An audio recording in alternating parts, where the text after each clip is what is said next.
주님 곁으로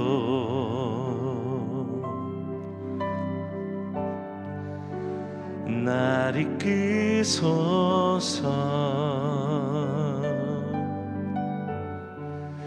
내 모든 것 다 드리니 주 음성 듣기 원하네. 주님의 길로 인도하소서. 주님의 길로 인도하소서.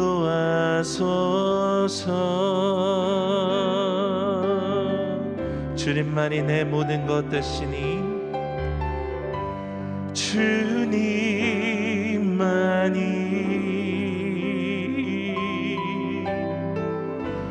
내 모든 것 되시니 주님만이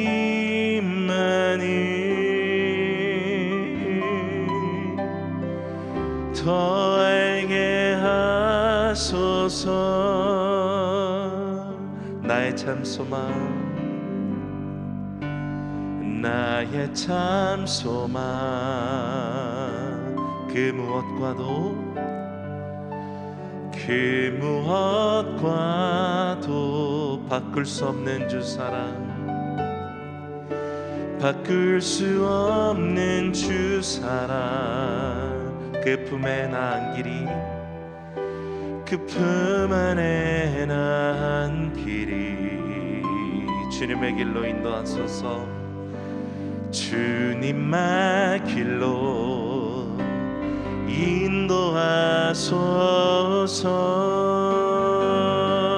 인도하소서. 주님만이 내 모든 것 되시니 주님만이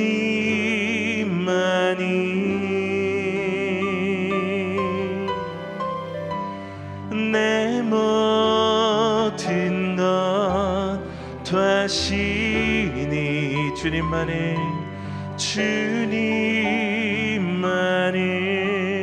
더 알게 하소서. 더 알게 하소서. 주님만이 내 모든 것 되시니 주님만이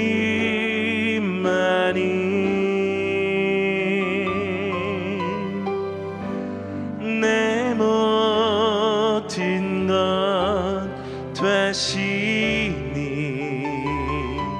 주님만이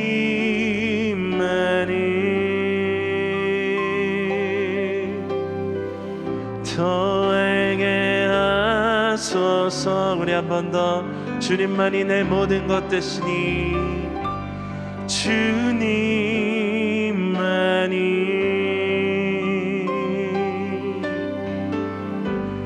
내 모든 것 되시니 주님만을 더 알게 하소서. 주님만을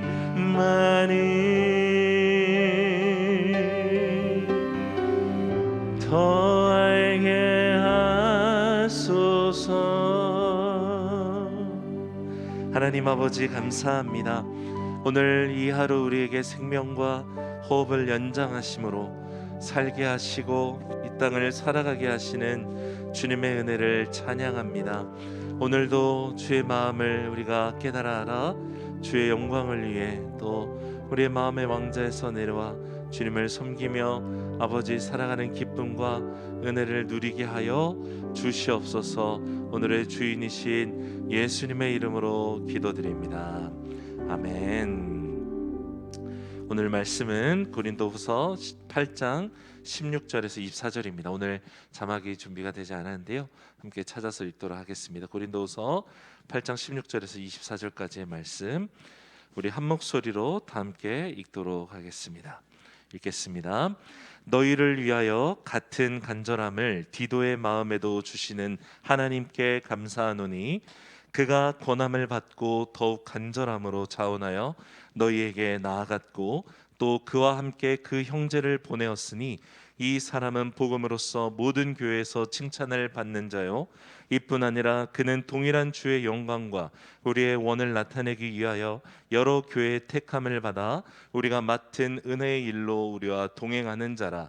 이것을 조심함은 우리가 맡은 이 거액의 연보에 대하여 아무도 우리를 비방하지 못하게 하려 함이니, 이는 우리가 주 앞에서뿐 아니라 사람 앞에서도 선한 일에 조심하려 함이라.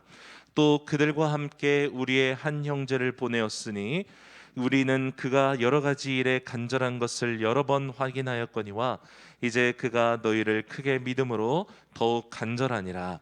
디도로 말하면 나의 동료요, 너희를 위한 나의 동역자요, 우리 형제들로 말하면 여러 교회의 사자들이요, 그리스도의 영광이니라. 그러므로 너희는 여러 교회 앞에서 너희의 사랑과 너희에 대한 우리의 자량의 근거를 그들에게 보이라. 아멘. 바울은 앞서서 고린도 교회가 먼저 예루살렘 교회의 가난한 성도들을 위해서 헌금을 모았다는 것으로 인해 너무나 기뻐하고 그것을 칭찬했습니다. 그리고 이러한 고린도 교회의 헌금의 시작은 그 윗지방에 있었던 마게도냐 지방의 빌립보 교회를 비롯한 그 지방의 교회들에게도 큰 도전이 되어서 마게도냐 지역의 교회들까지도 예루살렘 교회를 위한 헌금을 동참하게 되는 어떤 그런 일들을 낳게 되었습니다. 일단은 이 바울이 이들의 헌금 자체를 굉장히 기뻐한다는 것을 알 수 있습니다. 왜냐하면 우리가 헌금을 낸다는 것 자체가 얼마나 큰 의미가 있는지를 바울은 알고 있기 때문이었습니다. 여러분, 이 고린도 교회의 대부분의 성도들은 앞서서 많이 나눴지만 대부분 노예였거나 이주 노동자로서 굉장히 열악하게 살아가고 있었어요. 지금도 우리나라의 많은 외국인 노동자들이 현재는 그래도 꽤 많은 이렇게 노동과 그 임금을 보장받지만 초기 이주 노동자들이 굉장히 열악하게 살았던 것과 오히려 그 이하의 삶을 살았죠. 노동자들끼리 방 한 칸을 겨우 얻어서 칼잠을 자면서 열심히 일하고 인간 대접을 받지 못하고 그렇게 모은 돈으로 자신을 부양하고 또 고향의 가족을 부양하던 그런 사람들이었습니다. 그랬던 이들이 예수님의 복음을 듣고 이제 전혀 자기와 상관없던 예루살렘에 있던 사람들을 위해서 자기의 헌금을 낸다. 이것은 진정으로 그들이 예수님을 자신들의 구주 하나님으로 모셨다는 것을 보여주는 것입니다. 한 번도 가본 적도 없고 본 적도 없고 심지어 자신들의 교회를 세운 바울을 비방하려고 왔던 대부분의 사람들이 예루살렘 출신이었잖아요. 이들에게 예루살렘 교회라는 것은 고집이 세고 자기들의 어떤 먼저 믿은 것을 자랑하고 자기들을 인정하지 않는 사람들이라는 이미지가 굉장히 강했을 것인데도 불구하고 이들이 기꺼이 즐거이 그곳에 가난한 사람들을 위해 헌금을 드렸다는 것이죠. 사실 돈은 우리의 주인이 누구인지를 굉장히 정확하게 보여주는 것입니다. 요즘 카페에서 우리가 커피 한 잔을 마시더라도 그 한 잔의 값을 아까워하는 사람은 별로 없을 거예요. 두 사람과 같이 가더라도 1, 2만 원을 사용하는 것을 그렇게 아깝게 여기지 않을 것입니다. 그런데 우리가 같은 금액을 구제헌금을 드린다거나 선교헌금을 드린다거나 어떤 형태로든지 헌금을 드린다라고 하면 그때부터는 굉장히 고민을 많이 하게 돼요. 입으로는 우리가 그리스도를 주라고 시인하지만 실제로 내가 사용하고 있는 돈에 그 사용하는 것을 보면 하나님을 주인으로 모시기보다는 내가 주인이 되어서 나를 위해서 사용하는 것에는 전혀 아까워하지 않는다는 것을 사실은 증명하고 있는 것입니다. 헌금은 하나님이 나의 주님이시고 온 세상의 통치자이시고 그리함으로 내가 얻은 이 모든 것들은 주님의 것이라는 것을 믿는 사람만이 사실 드릴 수 있습니다. 그래서 우리가 교회를 다니다가 하나님께 금액과 상관없이 헌금을 드리기 시작한다는 것은 사실은 그 믿음이 굉장한 수준으로 들어가고 있다는 것을 증명하는 것이기도 합니다. 예수님께서도 마태복음 6장 21절에 내 보물이 있는 곳에 내 마음도 있느니라라고 말씀하신 것처럼 헌금은 사실 하나님에 대한 나의 믿음과 사랑을 그대로 드러내 보이는 것입니다. 놀라운 것은 고린도 교회가 예루살렘 성도를 위해서 헌금하기 시작했다는 것, 그리고 그 헌금의 운동이 전역에 이 마게도냐 지방의 교회들까지도 동참하게 만들었다는 것이죠. 이것은 단순히 구제를 위한 헌금의 의미를 넘어서는 사건이었습니다. 바울은 왜 이토록 기뻐했을까? 이 사건을 여러분 생각해 보면 바울이 예루살렘 지방에서 시작해서 이 길리기아 지방을 넘어서 아시아 에베소 지방을 넘어서 마게도냐를 넘어서 아랫 지방까지 고린도까지 복음을 완전히 전역을 전했죠. 그때 가장 불편한 사람들이 바로 예루살렘 교회의 지도자들과 유대주의자들이었어요.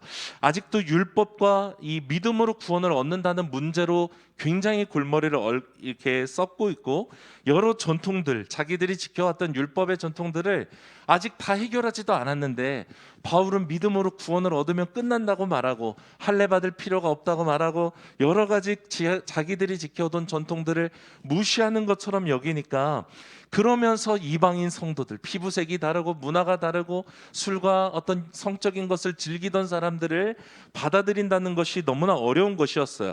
그런데 여러분, 예루살렘 성도들의 입장에서 생각해 보면 예루살렘에 자기들도 돌보지 않았던 가난한 성도들을 위해서 저 바다 건너 저 멀리에 있는 고린도 지방이라는 로마의 그 속국에 속하던 알지도 못하는 그 성도들이 자기들을 위해 헌금을 모았다라는 이 소식은 예루살렘 교회에게도 엄청난 소식이었던 것입니다.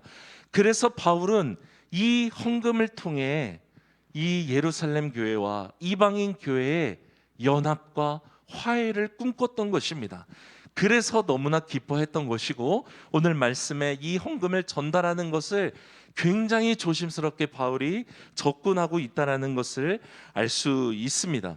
사실 예루살렘 교회의 가난한 성도들은 이미 있었지만 예루살렘 교회의 대제사장을 비롯해서 레위인들, 또 바리새인들, 사두개인들, 이런 사람들은 사실 로마의 그 권력과 결탁해서 당시에 종교 지도자일 뿐만 아니라 마치 로마 카톨릭 교황이 신적 권위를 이용해 나라의 권한을 많이 가졌던 것처럼 이들도 이미 그 이스라엘 백성들을 이렇게 잠잠하게 만드는 대가로 그들의 권력을 유지하는 권력자들이었습니다. 그러나 이들은 마치 선한 사마리아인의 비유에 나오는 대제사장들과 레위인들처럼 가난한 자들, 강도 만든 자들을 돌보지 않았어요.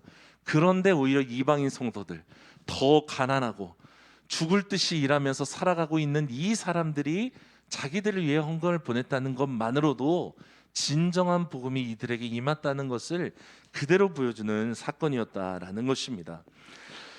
바울은 이 헌금을 통해서 예루살렘 교회와 이방인 교회의 이 화해를 꿈꿨던 것이죠. 더 이상 율법이 둘 사이를 나누지 않고 전통과 선민 사상이 둘 사이를 가르지 않도록 이 헌금을 통해 하나님께서 일하실 것을 바랬을 것입니다. 그래서 바울은 오늘 이 말씀을 또 우리에게 전하는 것이죠. 오늘 말씀을 보면 바울이 이 헌금을 전달하기 위해서 자기 자신이 이 일을 진행하지 않기로 하고 다른 사람들을 세워서 이 일을 진행하는 것을 말하고 있습니다. 16절에 디도, 또 18절과 22절에 이름을 확인할 수 없는 두 형제를 바울이 소개하면서 총 3명의 형제들을 고린도 교회에 보내서 너희가 약속했던 그 헌금이 잘 마무리되도록 이 일들을 또 전달할 수 있도록 해달라고 당부합니다. 오늘 본문을 한마디로 표현하자면 헌금 수송을 맡은 세 형제에 대한 바울의 추천서, 이런 제목으로 뽑을 수 있을 거예요. 바울이 헌금을 수송안에 참여하지 않는 이유가 명확합니다. 가장 큰 이유는 자기가 이 헌금 수송에 참여할 경우에는 바울의 대적자들이 분명히 저 돈을 바울이 착복했을 것이다, 분명히 따로 챙겼을 것이다 라고 공격을 받을 수 있을 거라는 것을 인지했을 것입니다. 여러분, 이미 바울은 오히려 교회로부터 선교비를 받지 않은 정식 그 파송받은 사도가 아니라는 것 때문에도 공격을 받았어요. 바울의 대적자들은 어쨌건 바울이 이러한 거금의 헌금을 가지고 움직이는 것만으로도 공격을 했을 것입니다. 그래서도 바울은 이것을 직접 참여하지 않고 3명의 형제를 보냈던 것이고, 이 3명의 형제가 아마도 이 헌금을 관리하고 모으고 관리하고 수송하는 모든 일에 감독관이 되었을 것입니다. 그리고 실제 이 헌금이 옮겨지는 과정을 상상해 보면 이 수송 전체를 감독하는 관리관들과 어떤 이것을 옮기는 실질적인 사람들, 그리고 당시의 강도와 어떤 깡패 무리들을 지킬 수 있는 어떤 그런 힘을 가진 사람들, 이런 팀으로서 이들이 이 일들을 행했을 것이에요. 누구보다 복음을 전하는데 열정적이었던 바울, 목숨을 바쳐서 살아갔던 바울이 오늘 누구보다 복음을 위해 이 헌금을 옮기는 일에는 굉장히 지혜롭게 행하고 있다는 것을 우리가 알 수 있습니다. 때로 우리는 이 어떤 하나님의 일을 한다고 할 때 나의 열정에 따라오지 못하는 다른 사람의 미온적인 태도를 비판하기도 합니다. 빨리 되지 않는 것을 믿음이 없다라고 말하기도 하죠.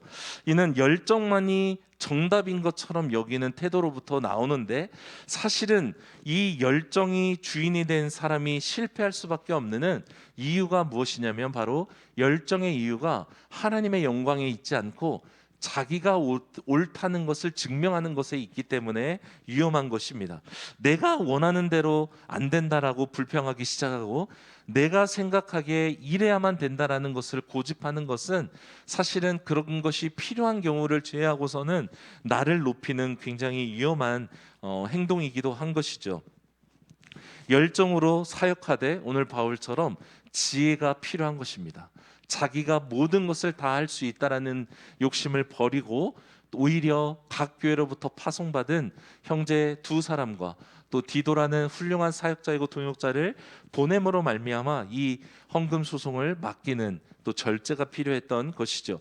사도행전 20장 4절을 보면 실제로 이 헌금이 예루살렘 교회에 도착하게 됐을 때 이 오늘 나오는 3명뿐만 아니라 여러 교회로부터 파송받았던 7명의 감독관들이 이 헌금을 전달하는 것을 볼 수 있어요.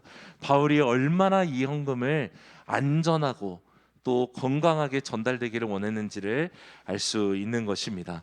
사랑하는 여러분, 기다리는 지혜, 또 내가 원하는 대로 되지 않는다라고 느낄 때 다른 사람을 어떻게 나쁘게 말하고 하나님을 오히려 일하시지 않는 것으로 말하는 우리의 마음이 있다면 그것까지도 하나님께 맡겨드리는 우리가 되기를 원합니다. 그런 점에서 바울은 자신이 고백한 대로 자기가 옳다고 여기는 어떤 생각, 마음, 열정까지도 예수님의 종이 되어서 하나님의 뜻대로 되기를 위해 기꺼이 자기를 순복시켰던 것을 우리는 알 수 있는 것입니다.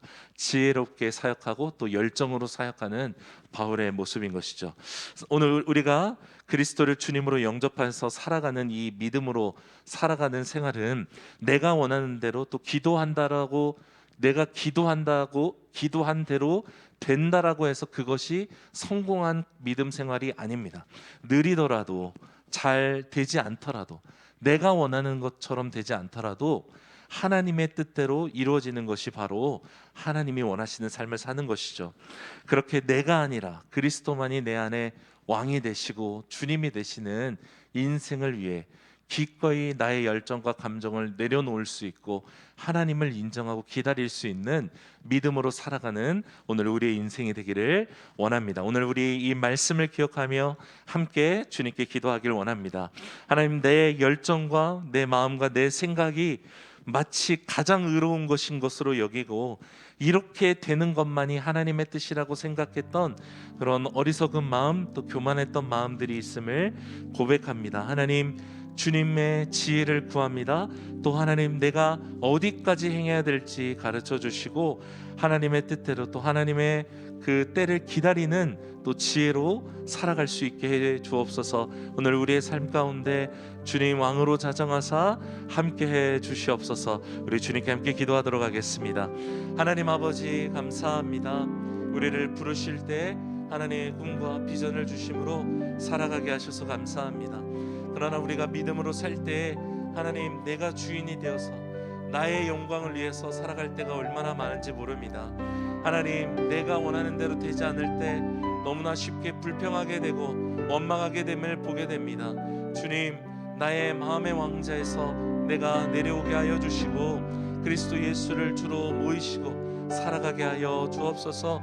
아버지, 모든 지혜의 근원이신 주님께 듣게 하여 주시고 기다리게 하시고 하나님 따라가게 하여 주옵소서.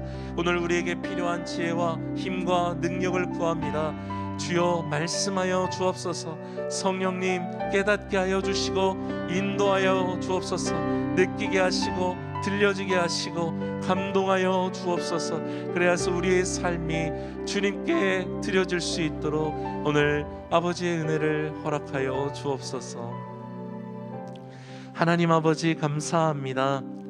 바울이 그 누구보다 열정적으로 고린도 교회 성도들을 사랑했고 이제는 또 얼마나 지혜롭게 조심스럽게 행동하는지를 오늘 또 보게 됩니다.